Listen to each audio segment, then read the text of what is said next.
Hi, I'm Rachel Carey with Emerging Lotus Coaching, and this is your Tuesday tip. We're continuing our conversation about conflict. In our first video, we talked about the definition of conflict as it stood today, where it was a serious argument or disagreement, which is what we face more often than not. And before, it was a battle of arms.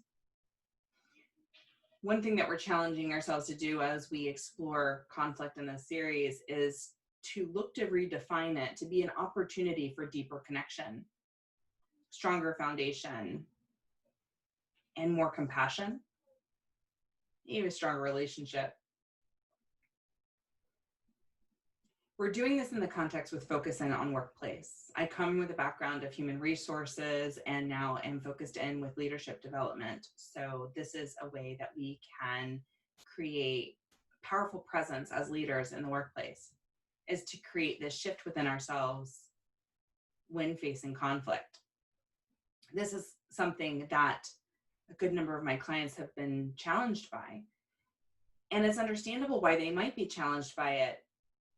Have you ever noticed that when you're in conflict in the workplace, you're in a disagreement, sometimes you might say something that you really regret or not say anything at all and wish you had? What's happening in this moment is that due to the high stress and the perceived conflict, your mind is shifting into autopilot. In autopilot, we are functioning in the way that we have been programmed biologically and also within our environment over time, leading up to today, to find the fastest way out of the stress situation. This was highly effective when we were running from tigers or battling local tribes for scarce resources to ensure that our families were able to survive the winter. In those situations, the perception of someone's going to lose with the dynamics that were set up, it's understandable that conflict might be programmed in with us in the way that it is. So how do we shift from this concept of battle to this new idea that we're playing with about it being opportunity for deeper connection, a stronger workplace? Everybody's always talking about engagement. How do we get more engagement?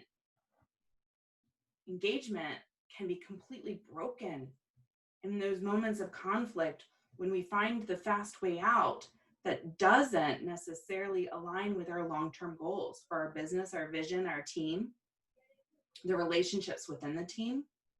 So how do we create that powerful shift? First, we step back.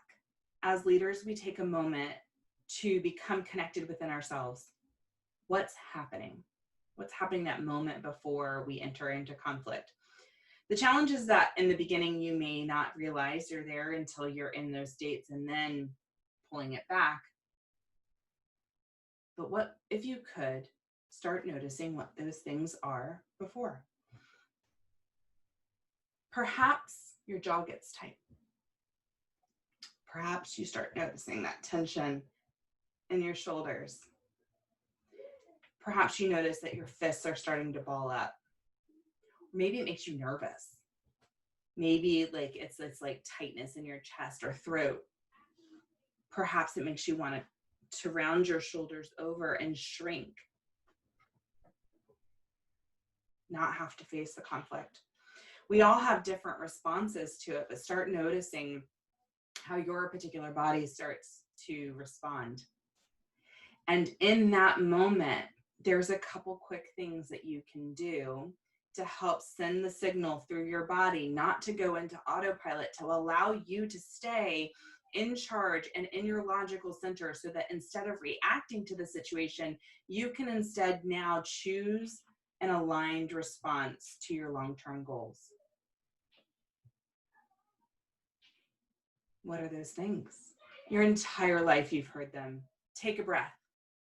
Count to 10. These are all different, millions of different ways it's said, but those are so common when they come up when someone's starting to enter into a heightened state of emotion. And they're powerful for helping us in regrounding. I learned this particular method through Stephen Covey, and I can't remember whether it was his 7th habit or 8th habit. I was listening to it, I remember, on a drive many years ago to work. And so he would say, take 3 deep breaths, count to 8 in, hold at the top 2 counts, breathe out to a count of 8, and hold at the bottom 2 counts. I close my eyes or look to the floor to cut out extra senses so that I can really just kind of focus back in the breath. Let's try that a couple times.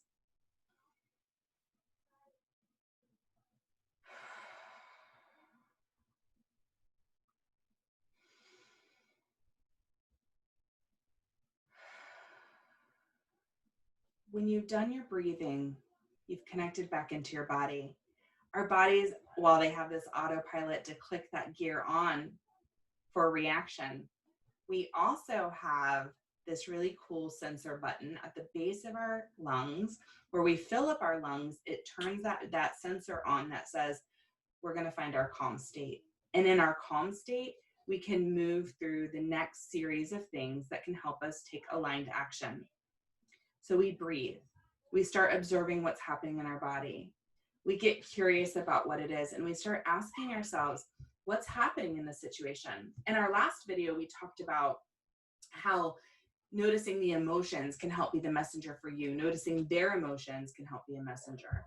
So tuning into those and utilizing that to cue you into what's happening for real in this situation, and taking in all of those data points and then exploring, what are the opportunities? What are my options for reacting to this? What is my long-term goal for this? And what's the best reaction option to that goal? And then moving forward in a chosen, aligned response. In our next video, we're going to talk about a tool to set up the framework for that type of conversation. But I hope today we are able to help ground you into developing that awareness on what's happening and how to take back control and prevent the autopilot from wrecking your relationship with the individual that you might be in conflict with. All right.